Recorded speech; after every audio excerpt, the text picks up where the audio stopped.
Okay, went into camp and took all the men out and reformed the army, pushing my best units forward. I put Brigadier General something Compass toward the end. I know I can bring 10 units, but I'm trying to bring even more. I planned on reloading if Brigadier General something Compass didn't show up in this battle.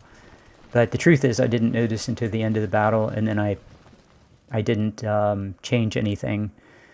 I now have more men than I can bring. But yeah, I decided not to fight the battle again. I really wish I'd gotten my commander XP. That was one of the main goals I had. So it says we can bring 9. I wanted to push to see what the limit was. The limit is 10, apparently. 24,000 minus 4, so 20,000 to 14,000. So this is a very lopsided battle. Yeah, I remember fighting this back in the day, and it was desperate, and you try to hold the flag, and the enemy comes at you from all kinds of directions. This is just a very, very lopsided battle. I want to get all of my units into the battle, and then I want to encircle the entire enemy army and get as many captures as I can. Guns, still a big problem, as in I don't have enough. So notice the blue line is already bigger than the red line, and we have more units coming in. We only have right now 6. Of course, I think he has a few more units coming in too. So you don't want to attack across the river. That's 0 cover, and attacking uphill is bad. Yeah, unfortunately, we're going to take some hits here as we move. Maybe I should have sent that guy just straight over to the woods. That would have probably been, now that I'm looking at it, that would have probably been the thing to do. The last guy who came in. Yeah, something Compass did not come in, so the guy, I'm trying to get him XP to become a 3-star commander. And yeah, and now my units are walking on top of each other, and you don't want to do that. You want to spread them out so they just don't burn up all their stamina. I have some detached skirmishers blocking in case he attacks me. Tries to attack across the river while I'm doing this movement.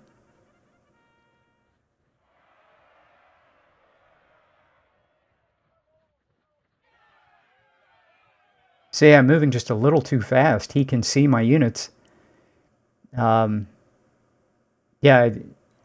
I guess the thing to take away here is give him a chance to move toward the flag. But that is kind of cool, though, that his unit near the flag was going to run the length of the battlefield. But now my units are hidden. I got them into the woods and hidden, so it's all good.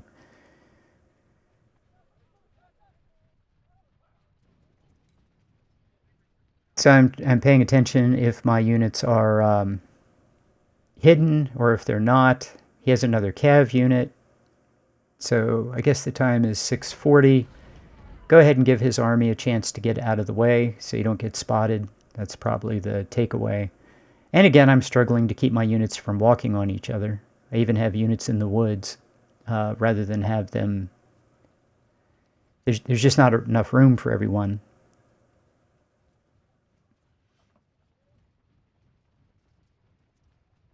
So yeah, as much as possible, you just don't want units walking on each other. Okay, so I'm trying to figure out, okay, how many units do I want in the woods? To the left, maybe about 3 units, and then, like I'm counting out, okay, 1, 2, 3 units across, on the right, and then I can put some units on the north edge of the map, and maybe a unit all the way. Some units are going to have to go into the woods on the far side, because I want to hit this guy from all sides. So yeah, we're just taking time to maneuver into place. And I've sped this up a little bit, but you get the point. And we massively outnumber these guys.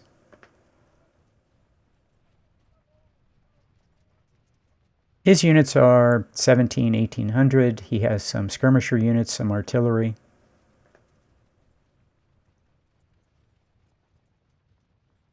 So yeah, I have 20,000 men that will get experience. And hopefully some captures.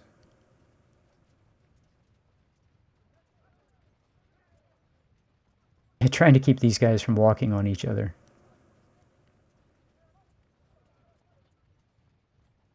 So I think 2 of my units, so although the General something compass, what I did was I put him in, I think my worst 1-star unit. That's where you get the most XP for your commander. And he would have gotten a lot of experience here. But the trade-off is I have 2 no-star units. And I think both of them get a unit perk at the end of this. So that's a good thing. The toughest thing for the Union is just getting experience for your army. The Confederacy, their units start with a really high efficiency, and they go onto the battlefield. Every unit comes onto the battlefield with 1 unit perk. Some of these battles, these Union units are so terrible that they have to fight 2 battles and lose 400 men to get their first unit perk before they're even capable of fighting. And the game just keeps flooding you with these really terrible raw recruits. And it's just a challenge the entire time to get experience for your army so that they can function. And at the same time, I'm trying to get my best units experience to get them 3 stars. So that's what we're doing. Okay, finally get people in place. Get these guys to move forward. Hopefully still stay hidden. The max size that you want your units to be in combat is 1800, so detaching skirmishers improves the efficiency of your unit by getting them closer to the about 1800 cap that you want them to be.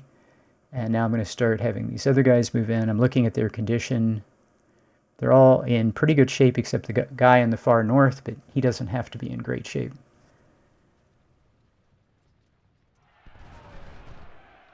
Nice. Nice.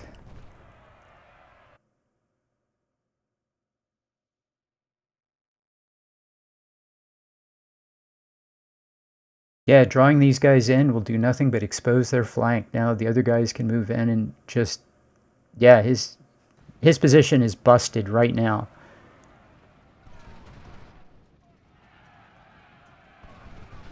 Yeah, this is nice. He's now surrounded on 2 flanks with my units. I'm having my 1 unit move up to the side of where my detached skirmisher is to get a line of sight. And now 3 units are going to pop this guy. And I really need to get these other guys moving fast because now there's an opportunity to hit his exposed artillery. Yeah, look at this. This is really nice. His artillery is exposed. There's a huge opportunity here. And this guy in the woods, I can get him into melee 2-on-1 easily.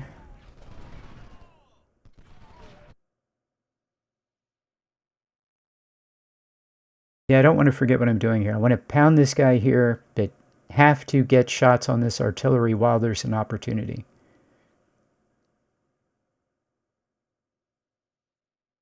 Yeah, I should really run this infantry.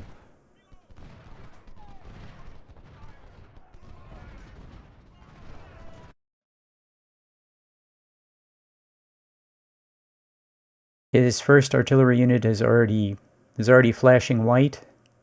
His second unit's trying to turn. That's very funny.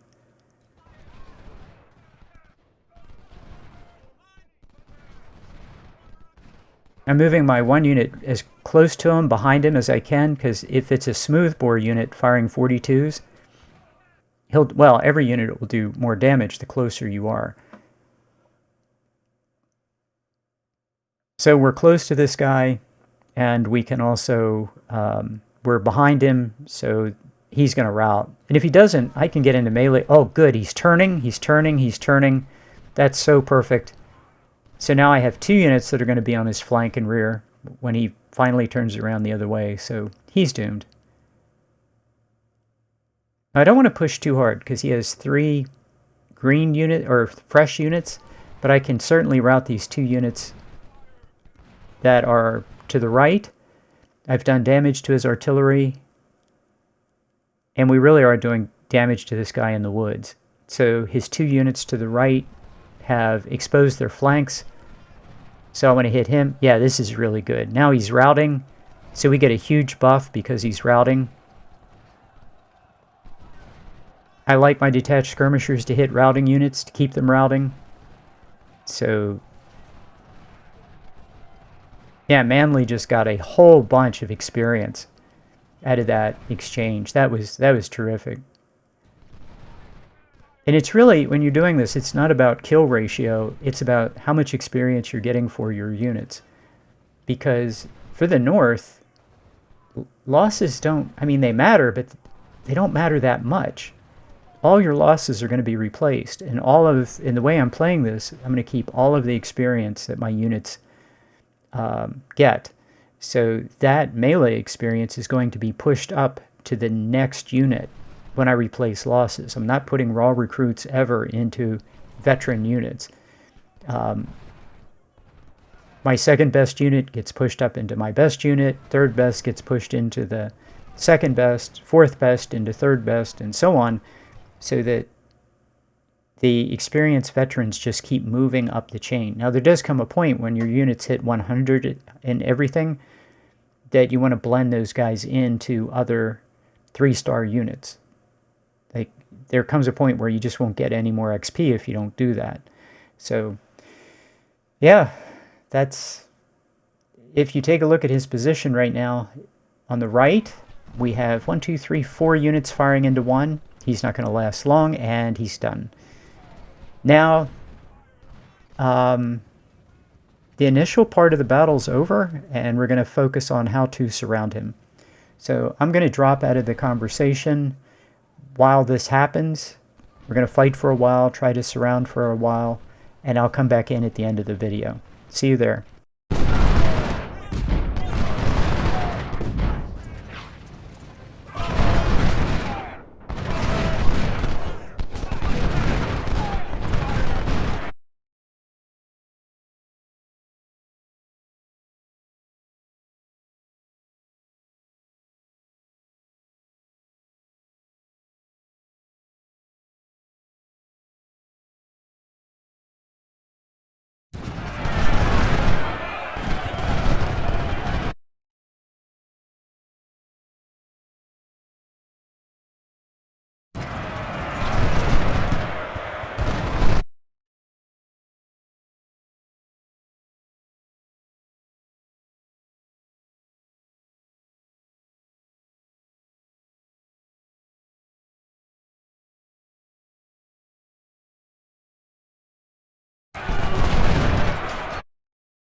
Here we are at the end of the video. Now it's time to get some more captures. Some captures if we possibly can. Don't have many. And also, anyone who can't really participate in this needs to get walking. It turns out that you have a lot of time in this battle. The battle will let you... yeah, I wish every battle did this, but you can go to the end of the available time, and as long as you don't exit out by hitting finish the battle, you just get to grind condition, stamina. So put everybody on run and just run. So I have all my units that were exhausted, or you know, they just weren't going to do very much, or there is not room for everybody. Going to try to get some captures here if we possibly can, and the battle, to my surprise, is not going to end. Usually if you capture everybody or wipe them out, that's it, the battle's over. But in this case, that doesn't happen. So I want these units that are running to not walk on top of each other, so they cover as much territory as possible. The greater the distance, the more condition, stamina. Okay, starting to get surrender notifications. That's a good sign. Could probably just walk in there right now. I don't think I want to charge in there because my units are fairly low level and they don't have much in the way of... when you have them charge, it really consumes condition very quickly. And then they're exhausted and they're no good. So what I should do at this point is just have them walk forward, keeping detached skirmishers back so they don't try to flee the pocket, but there's not much left, so I just tell everybody to charge. No, don't shoot, get in there. And I should put everybody on hold fire, but it's over. Yeah, it's over. Now normally you would capture everybody and you'd go to the victory screen. This did not happen this time. I didn't capture that much, did I? This didn't happen that time because this is an unusual battle where, yeah, it just doesn't do that. And what I showed you is I let them walk until 1400, which is when the battle ends. The enemy lost almost 12,000. I captured 2,000. 2,000 is at least some weapons. My colonels got promoted to general. That's great. We can go to 2,500 with generals. Captured over 2,000 reboard farmers. And now I have almost 6,000 men to put into the army. So that's great. These two units got their star. That's terrific. Unfortunately, my avatar did not get any XP, so that's not good. I'm debating what to do for Shiloh. I don't think there's any point in having units at 2,500 because I don't think I'm going to bring any. But I'm thinking about it right now. Could I bring units of 2,500? And the answer is not really. You need coverage of the battlefield. You probably don't want that. Yes, sir. About 2,000 is fine because you just don't have... You want to have more units that are of substantial size, like 1,500, to encircle the enemy. I want to encircle the enemy. And we do. We do get an encirclement.